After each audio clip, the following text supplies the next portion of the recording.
something really cool about a good time-lapse. You know, essentially a time-lapse is taking the magic of a photo and then adding motion to it.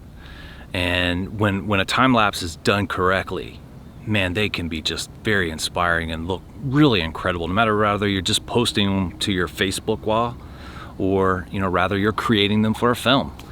If they're done correctly, and with the cameras nowadays that we have, it's pretty easy to do them correctly, but when they're done correctly, they can be really stunning. There's a few YouTubers that all they do is time lapses, and they do very well. You know, they have a good following and have very popular videos, and it's because they get to these magical places. And you know, a photo is one thing, but when you can add movement to it, it's just, you know, it's a whole different type of art, really, to be honest with you. Be able to see the scene and then see the movement. Now, you have to have movement in a good time lapse. If you're just taking a picture of a stagnant object with nothing moving, nothing in the background, nothing at all moving, it's, you know, it's a photo, it's not a time lapse. It's just constant. You need some type of movement to really make a time lapse pop. And I have a video on my channel about how to create a time lapse, you know, properly. So go check that out.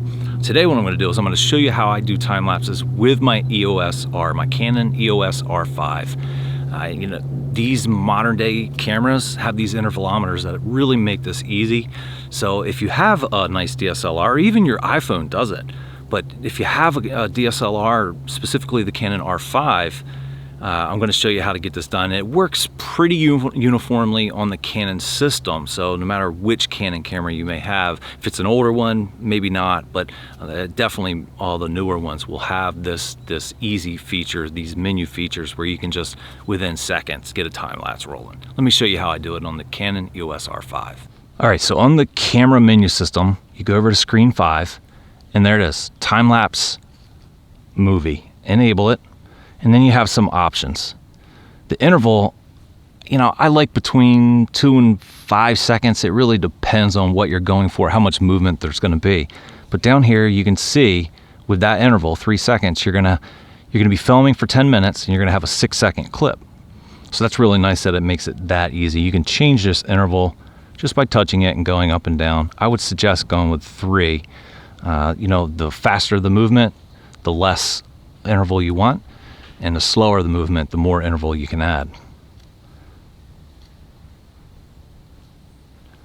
Number of shots is how many shots you want to take. And again, this is going to adjust your total recording time as well as your total length of the clip that you're creating. You can record it in full high def, 4K, or even 8K. I usually stick with 4K because it won't kill my computer. Auto exposure, fixed on the first frame. As long as you're doing a short-term time lapse, you know, something less than an hour, that should be fine, unless you're going through sunrise or sunset, and then you may want to put it in auto and go to each frame. You can get it to turn the screen off automatically. I don't like that. I like to be able to see what's going on, and I like to have the beep during the image to let me know that it's actually doing what I want it to do. And so you get those settings right. And now you can push the shutter button and it takes a test shot. And here you can see you can take another test shot with the shutter button, or you can hit the record button, the little red dot on top, and it's going to take you to this screen. And now you hit the shutter button to start,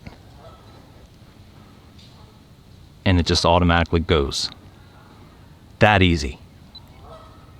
Now you can do this in photo mode as well. If you go to menu, after switching into photo mode, you click mode, make sure you're in photo mode. Right now we're in photo mode, menu, and you're gonna go over to screen 6 of the camera options. And here you'll see interval timer.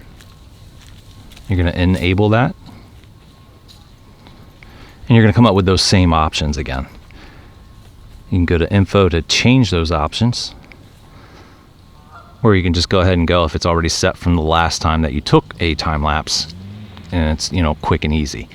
You know, the old school way of doing this was taking actual photos, you know, hundreds of actual photos, and then stitching them together in a software like Lightroom or some type of time lapse software.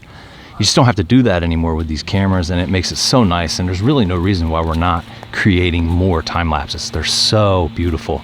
and they show movement in a very magical way, in a very inspiring way. So definitely need to take more time lapses, and I'm guilty of it myself. I don't take enough. You know, just simple scenes just like this. Anything that shows movement, whether it's the clouds, people, whatever.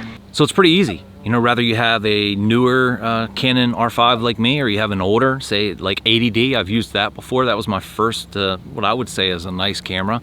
The Canon system is pretty simple on doing this time-lapse mode, and you can do it on most of the newer cameras. When I say newer, I mean last 5 to 6 years or so.